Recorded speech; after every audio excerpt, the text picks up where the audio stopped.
Folks, we are back and we are down in the valley from where we started from early on this morning, monitoring this fire here from the sawmill dumps, the sawmill dump site. Basically, it's dumped behind the sawmills, which is down in the valley here, and we are down at this end because people live down in the valley. We have one of the residents with us here, and we're going to be talking with him shortly, but we have also with us still the regional vice chair, Mark Gorin.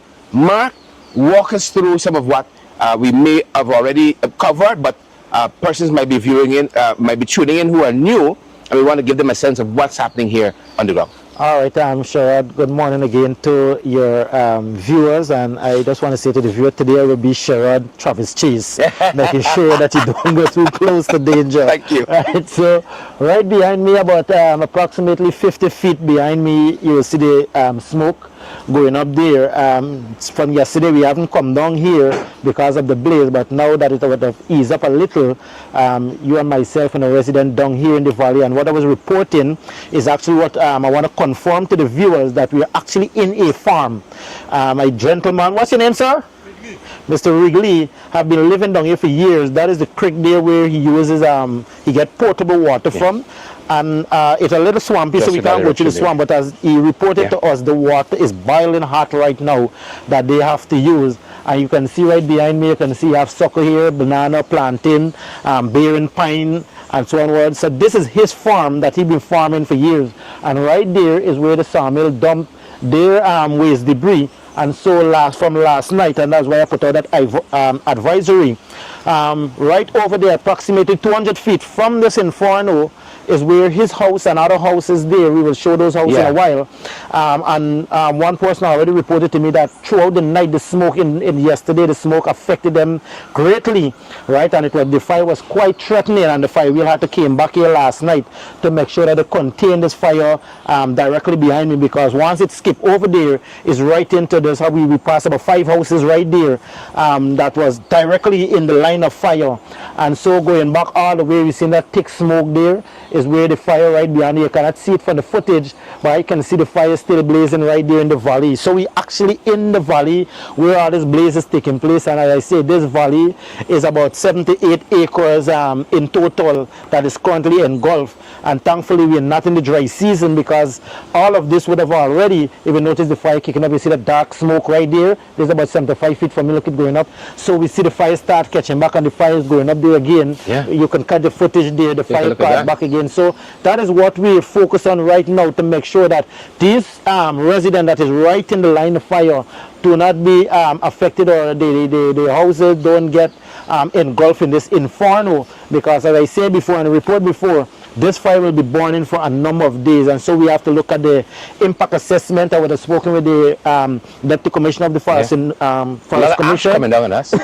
The Forest Commission. I'm trying to get on to EPA, and so we have to have that conversation. We have to make sure that we talk to all agencies, all stakeholders that is involved, so that we can make sure our most important asset now is protected, and that is our human resource and their properties and their livelihood, which is at risk currently as we see this fire continue every now and then. And I think that inferno went up because of the wind that we hear passing. So every time the wind kicked up with the humidity, that is causing the fire, to blaze. And so we don't want this man to lose his farm to this inferno. We'll continue to monitor it more, and to monitor how the fire coming across and how the smoke is affecting them, and see from the Disaster Preparedness Committee what assistance we can provide to them, immediate assistance to help fend off and to protect them from this smoke. Mark, this ash is coming down. I want to make our way back this way. But tell us some about this. Well, we'll talk to him as we go up.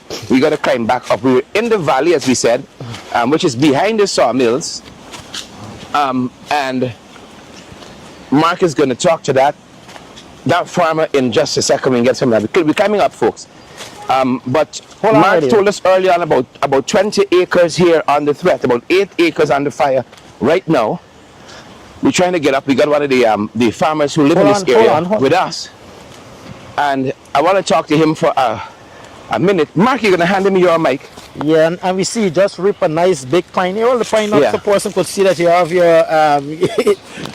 you have a nice big pine here. Sir, tell us your name again. Ridley. Ridley. And what do you plant in this valley here? Pine and banana and plantain. Pine, banana, plantain. And it's on the threat. Tell us, what are your concerns with this fire that is blazing here? That's why he ease up. You want the fire to ease up? Your home at the top of this hill is under threat? Yes, but not much. It's under threat, but not much. And behind you. Behind some neighbors too. Yeah, but this is your farm here. Definitely that's on the threat there. All right. Thank you so much. Thank you. Mark, help us back again. We were talking earlier with some of the stakeholders who are on the ground, helping to contain this fire, to manage it, keep it under control. Talk to us about that. Yeah, we can make our way back.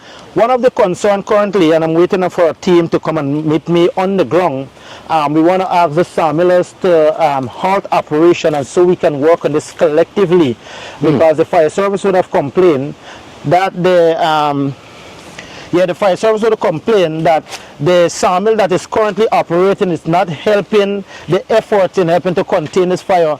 And if you can shot from here, Sharon, the fire is right there.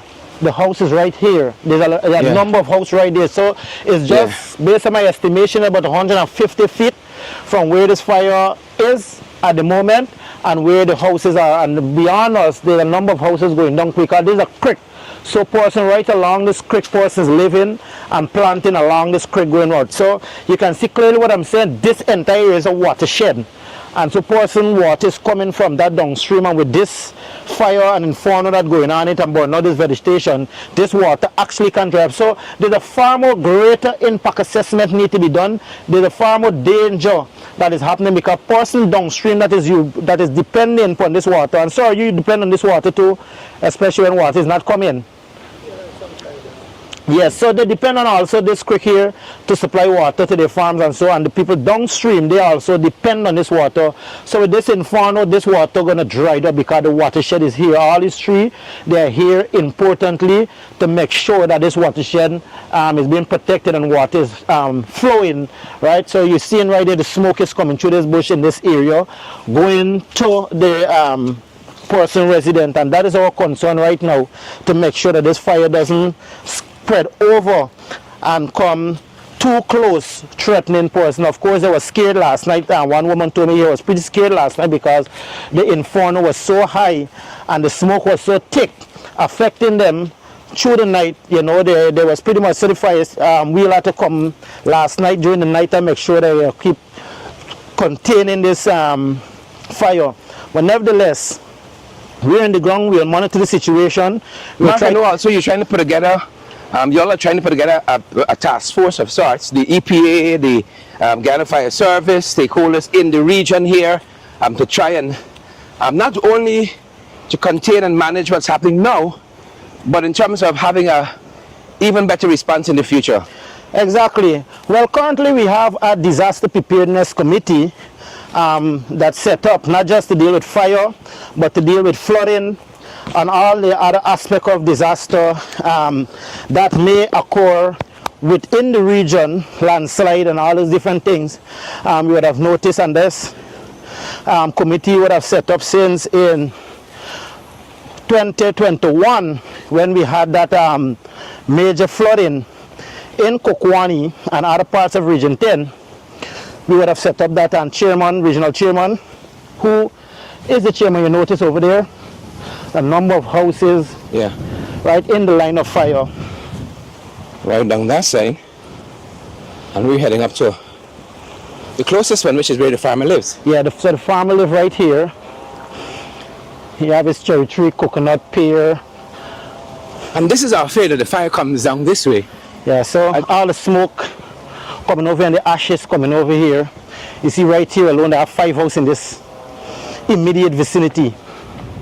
Mark, again, you averaged this morning when we were talking about 20 acres here, about 7 under 5, 7, 8. Yeah. So you look over there, there's a vast land, hundreds of acres of land going back on that way. This is both side land, what we call Block 37, in which a little beyond, they are currently expanding their operation in Region 10. And so those land behind there, in fact, this entire area, I believe, is our richest deposit of bauxite. But over the years, person would have come and inhabit, and so this will be exempt. But beyond this, those sawmill there, that's Block 37, in which currently Bosa is expanding, removing the top vegetation so that they can, have access to those backside ore to continue their mining. But nevertheless, this call into stark focus a number of things that is not happening within the region in terms of a land use committee, whereby we can look at your land use. We know last year or in 2021 the government would have cleared a large amount of land on that same Block 37 land there to develop a housing scheme, and only to be stopped by a court order from both sides that this is our deposit and you can't do nothing there, right? So that is one, we got to look at land use, and the land use committee is important because we have to know how we utilize the land, because here's industrial area right there, here is residential area right here, and now the industrial fire is now affecting the residents, affecting farm and all these different things. So zoning and all these different things call into place. Only when we get a disaster, then we understand the broken system that we live in, that from our perspective we inherited. I'm only a regional vice chairman for over 2 years, right? And so you're now getting a hang of everything, and sometimes you don't even have access to the resource because there's not that good relationship between the government and the council that is controlled by the opposition. And so you just can't work. Though we will put policy in place, not all the time those policies will follow, because the government may have other ideas and other ways in how they want to do things. Sometimes just a plain vindictive nature might not see it go through. But I believe collectively, if we can sit as a local government, regional government and central government and make sure that we have a proper developmental plan, right? Not because we're in opposition, you in government, we must be in loggerhead at all time. At the end of the day, the primary focus is the people of Region 10 and the people of Linden and all the other communities in Region 10, to make sure that their development is of paramount. Their development is being put forward as our first priority. And so when we do that, we can able to make sure that these things don't occur, that we establish an area where we zone it off. This is for industrial site. This is only manufacturing in this area. This is only sawmill in this area. This is only residential area where a person will be building their house and all these different things. All right, so thank you. Right, yeah. So when we able to do that, then we wouldn't run into all these problems, because as I say, we inherited a broken system, but nothing is stopping us from fixing that broken system. It's Correct. just about coordinating. Morning, sir, how you doing? Correct. Yeah, it's just about coordinating and working together when it's for the people. When we have to do a political maneuvering for the different political office, regional, general, and local election, well, then we do politicking. But outside of that, when that is finished, you need to do, as policymaker, we need to sit and make the policy, set the policy that will benefit the people, that will develop the people, right? Yeah. For instance, we're here at the here. I'm going to tell you something unrelated to what we're talking about, but the 9th Council, the first policy, the very first policy that we would have passed at the 9th Council, that is in October of 2020, is to build roads, build drains before we build roads. And this is an example of what I'm speaking about. There's a road, there's no drain to channel the water. So some person might live here, like where the cow is. When the person build, all the water going to wash off, and that's like a basin. All the water will go into that person's land. And that is what we're experiencing throughout Region 10 with all these new roads, because we're not following that policy to build drains and then build road, or build both simultaneously.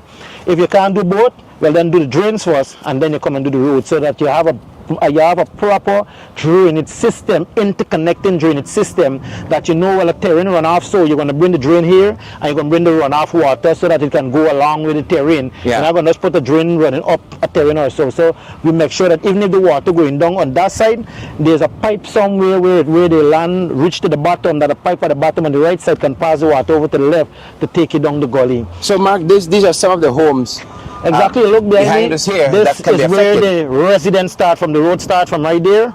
The fence is there. See, the smoke is right there. So the fire is about 150 to 200 feet right behind this house. So Yeah, this is what I've been reporting about. So this is the residential area for all intents and purposes. Let's walk back over to where the sawmills are, because it's a hop and a skip from where we are. And again, you talk about the importance of zoning.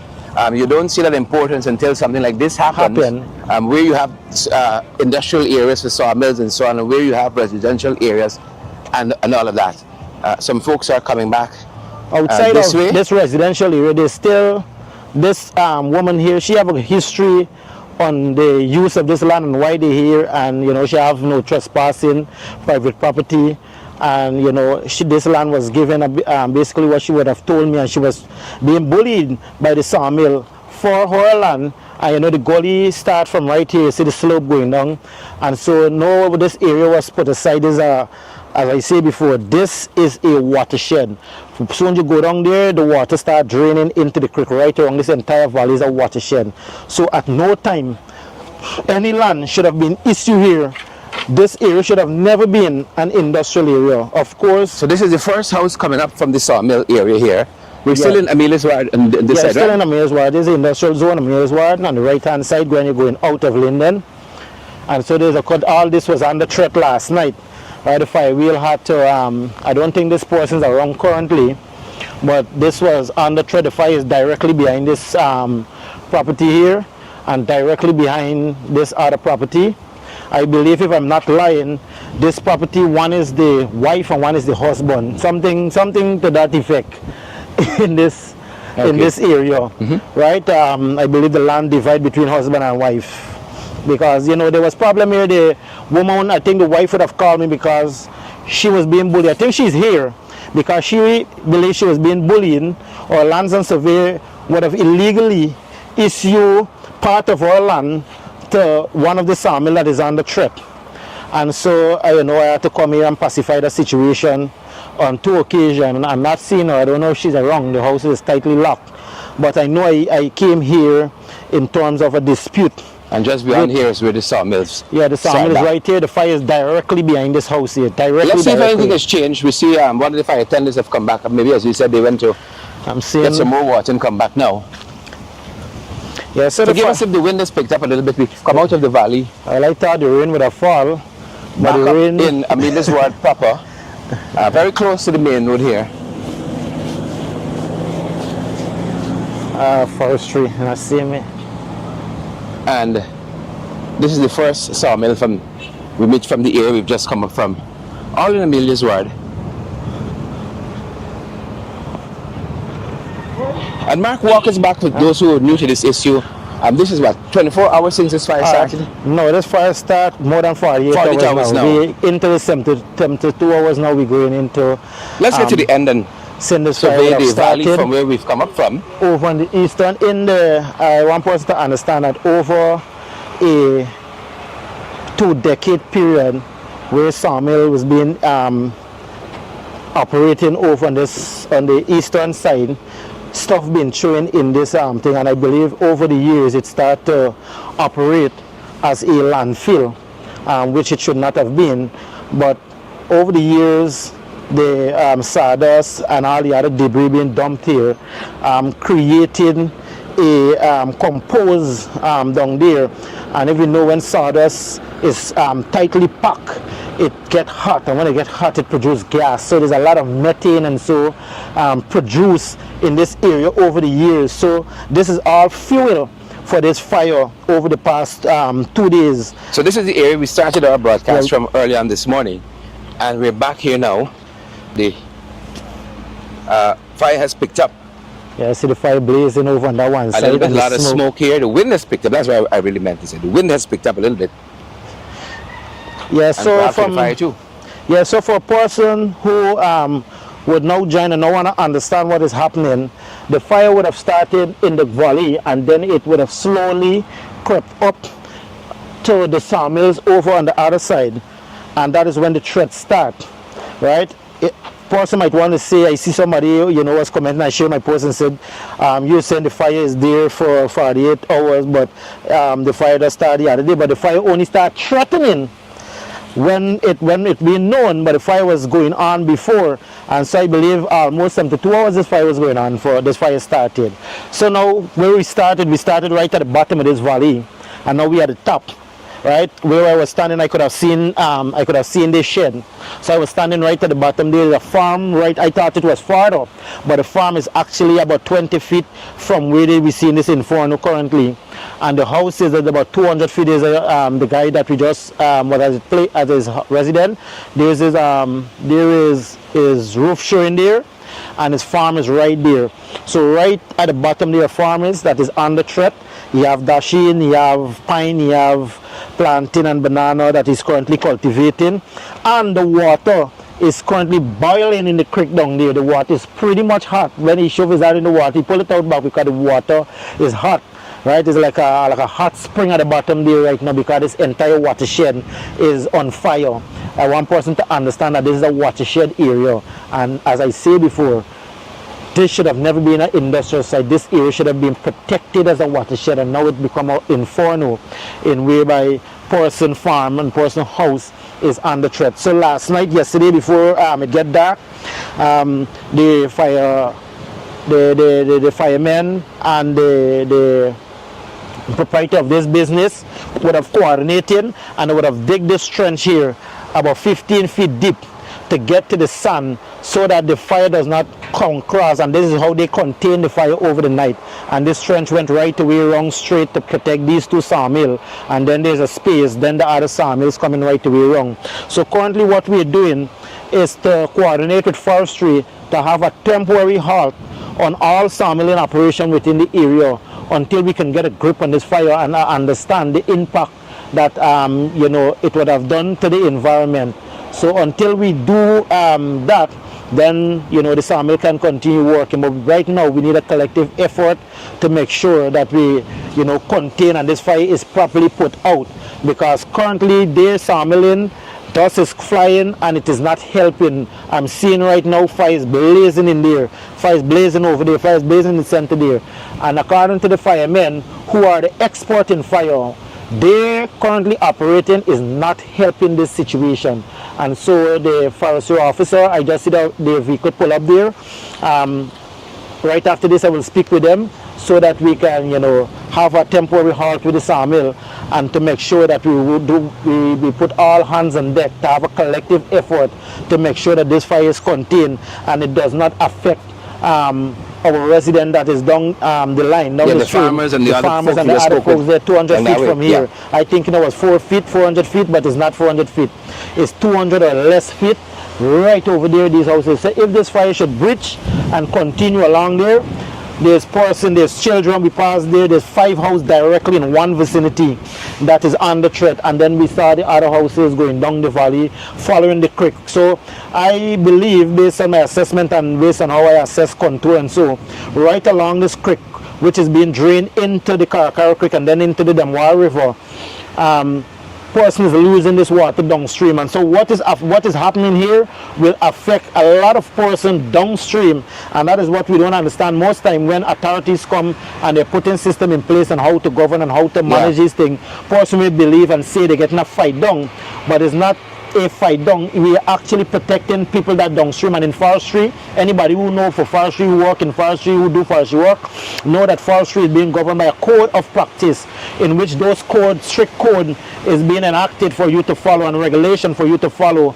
so that you don't affect person. We know that we do selective logging in this country, and any log within 30 feet of a creek you cannot cut, because we call it a buffer zone, and this actually should have been left as a buffer zone. And this is why I keep emphasizing that no sawmilling should have been in this area, but it already happened. And now we have to have a collective effort with the EPA, the Guyana Forestry Commission, the CDC, the regional official, the local official, and the government in discussing what happened here and what we can put in place to make sure that this doesn't occur again. Because there's not a sawmill here, there's another industrial site in Wismar where there's a number of sawmill there, and that was an industrial site, but because of the land situation, because of we don't have a land policy in place, and we were not moving housing fast enough prior to 2015, a lot of people go and take up that industrially, and that is how we get Andyville, Proudsville, and all those areas end up developing, because people were so hungry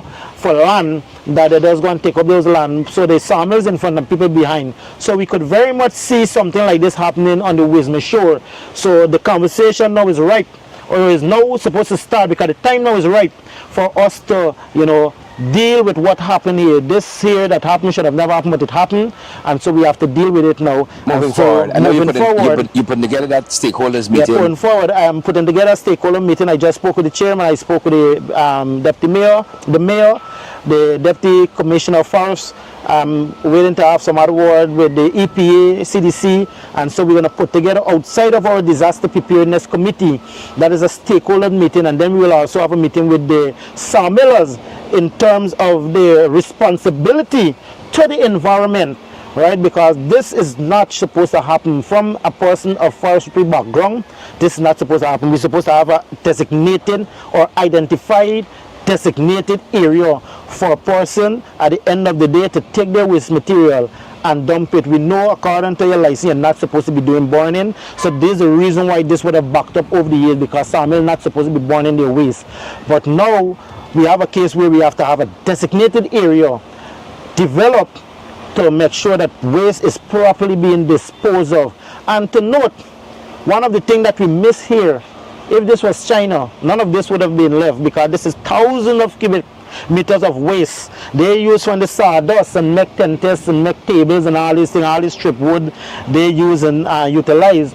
So it called into focus how far can we process, or because a sawmill only have about 4 to 5% recovery, sometimes 35, depends on what type of equipment you're using. You might get till up to 50, depends on if you're using real modern equipment. But basically from chainsaw, coming right up to bandsaw, to local saw, well local saw then bandsaw, because the local saw, they produce a lot of waste, so the recovery rate is about 25% or somewhere around there. My memory served me right from my days in forestry, right? But the recovery waste, so for every truckload of wood you see, half is with dining. Every truckload of wood that the sawmill receive, half is in here as waste. So just think about for the last 10 to 15 to 20 years, sawmill, all the trucks that you see come out, if it's 40, 50,000 trucks come out, if it's 1,000 cubic meters of logs came out, 500 cubic meters of waste is in here, because that is how much waste a sawmill produce. And so we have to look at that collectively to make sure that this does not occur in no other part of our region, because the impact and that it has now on our flora and fauna and our wildlife. That's what I was coming to finally. And I think that's one of the perhaps most important areas outside of human lives is the ecological damage here. And you said about 20 acres of land here, about 78 under fire right now. Exactly. That kind of damage is one that's kind of irreparable in lots of sense. Yeah, so even to yesterday we were here. Yesterday afternoon we were here, you're hearing a lot of chirping and all these different things, toucan and all these different birds. I was hearing them. This morning I came here, there was no chirping, none whatsoever. So we know that all the wildlife that was here yesterday afternoon all migrated. Some of their houses would have been smoked out, and some would have been burned down. So that flora and fauna that is here, that biodiversity that is currently in this area here is no longer here. Sometimes we may have species of frogs and bugs that is here that was never been discovered, and that all now gone. And so even to the, we really have to have a proper impact assessment, environmental impact assessment on what this damage would have, would have created, and all of that take into focus now. Yeah. All right. Thank you so much, Regional Vice Chair Mark Goring. Folks, there you have it. We're going to leave it there for now. I'm here on the ground in Amelia's ward with the Regional Vice Chair Mark Goring, and we're looking at this damage here. This is the sawmill waste dump site, really and truly, but you heard the Regional Vice Chair said this has been operating for about 15 to 20 years, dumping waste wood at the back here, and so this is going to continue burning for a number of days. The aim now perhaps is not to out the fire, that seems, because you can't get down there with quiet temps and so on. It's just to contain and to manage it as best that they could. So we're going to continue to monitor here as well, and we have the able Vice Chairman Mark Goring on the ground here as well. The Deputy Mayor is involved, the Mayor, the Regional Chairman. This is the Vice Chair we have with us here. We're privileged this morning to have had him on our earlier broadcast and to have him still with us on the ground. We've just come through some of the residential areas to show you guys the real threat on the ground here, and we're going to continue to monitor as best as we can, and no doubt this is not so as the Vice Chair is saying, there's heavy coordination happening right now, and no doubt he himself is going to continue to keep us posted as to how things develop on the ground here. So that's it for us at this time. Thanks for joining us. Sherry Duncan for Credible Sources, and we have the Regional Vice Chairman Mark Goring. This is the Regional Democratic Council, Region 10. Thanks for joining us. That's it.